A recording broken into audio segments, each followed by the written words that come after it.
പ്രിയമുള്ള പ്രേക്ഷകരെ, നിങ്ങളുടെ നാളെ 1200 മകരമാസം 17-ാം തീയതി, അതായത് 2025 ജനുവരി 30-ാം തീയതി വ്യാഴാഴ്ച. നാളെ ഗുരുവാരം. തൃശ്ശൂർ സൂര്യോദയം കാലത്ത് 6:51 അസ്തമയം വൈകിട്ട് 6:25 നാളത്തെ തിഥി വെളുത്തപക്ഷത്തിലെ പ്രതിപദ തിഥിയാകുന്നു, 1ാമത്തെ തിഥിയാകുന്നു. കർത്തവാവ് കഴിഞ്ഞു. നാം വളരെ നന്നായി ആ വാവിൻ്റെ വിശേഷങ്ങളും ചെയ്യേണ്ടുന്ന കർമ്മങ്ങളും ഒക്കെ തന്നെ നിങ്ങളുമായി സംവേദിച്ചു കഴിഞ്ഞു. നാളെ വ്യാഴാഴ്ച ശുഭദിനമാണ്. നാളത്തെ നക്ഷത്രം അവിട്ടം നക്ഷത്രമാകുന്നു.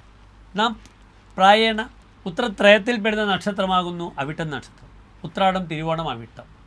മറ്റ് ഉത്രത്രയത്തിൽപ്പെടുന്ന നക്ഷത്രങ്ങൾ ഉത്രമത്തം, ചിത്ര, പിന്നീട് ഉത്രട്ടാതി, രേവതി, അശ്വതി. ഈ 9 നക്ഷത്രങ്ങൾ ഉത്രത്രയത്തിൽപ്പെടുന്നു.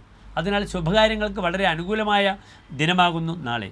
പക്ഷേ നാളത്തെ തിഥി വെളുത്തപക്ഷത്തിലെ പ്രതിപദം 1ാമത്തെ തിഥിയാകുന്നു. ദാരിദ്ര്യം പ്രതിപദം കുര്യാത്. പ്രതിപദ തിഥി ദാരിദ്ര്യത്തെ അനുഭവിക്കും എന്നാണ് പറയുന്നത്.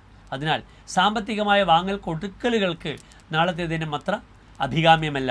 അതിനാൽ മറ്റെല്ലാ പ്രവർത്തനങ്ങൾക്കും ശുഭദിനവും വ്യാഴാഴ്ചയും അതേ രീതിയിൽ ശുഭ നക്ഷത്രവും നിങ്ങൾക്ക് സ്വീകരിക്കാവുന്നതാണ്. നാളത്തെ ശുഭ മുഹൂർത്തവും നിങ്ങൾ ശ്രദ്ധിക്കുക. നാളെ കാലത്ത് 11:15 മുതൽ ഉച്ചയ്ക്ക് 1 മണി വരെയുള്ള സമയം എൻ്റെ പ്രിയപ്പെട്ട പ്രേക്ഷകർക്ക് ശുഭകാര്യങ്ങൾക്കായി വിനിയോഗിക്കാവുന്നതാണ്.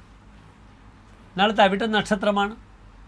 അവിട്ടം ചൊവ്വ ഭരിക്കുന്ന നക്ഷത്രമാണ്. ഇന്ന് ചൊവ്വ ഉള്ളത് മിഥുനൻ രാശിയിലാണ്, ഓജരാശിയിലാണ്, പുരുഷരാശിയിലാണ്.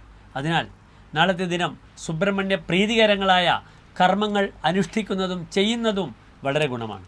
മക്കളുടെ പഠന വിഷയത്തിൻ്റെ മികവിനായിക്കൊണ്ട് ഓം വജദ്ഭുവേ നമഃ എന്ന പഞ്ചാക്ഷരി മന്ത്രം നിങ്ങൾക്ക് ചെല്ലാം. സുബ്രഹ്മണ്യന് പ്രിയപ്പെട്ട പഞ്ചാമൃതം അല്ലെങ്കിൽ ത്രിമധുരം, അതുമല്ലെങ്കിൽ സുബ്രഹ്മണ്യ പൂജ ഒക്കെ വഴിപാടായി സമർപ്പിക്കുന്നത് വളരെ അനുകൂലമാണ്. എല്ലാ പ്രിയപ്പെട്ട പ്രേക്ഷകർ ശോഭനമായ ഒരു നല്ല നാളെ ആശംസിക്കുന്നു. നന്ദി, നമസ്കാരം.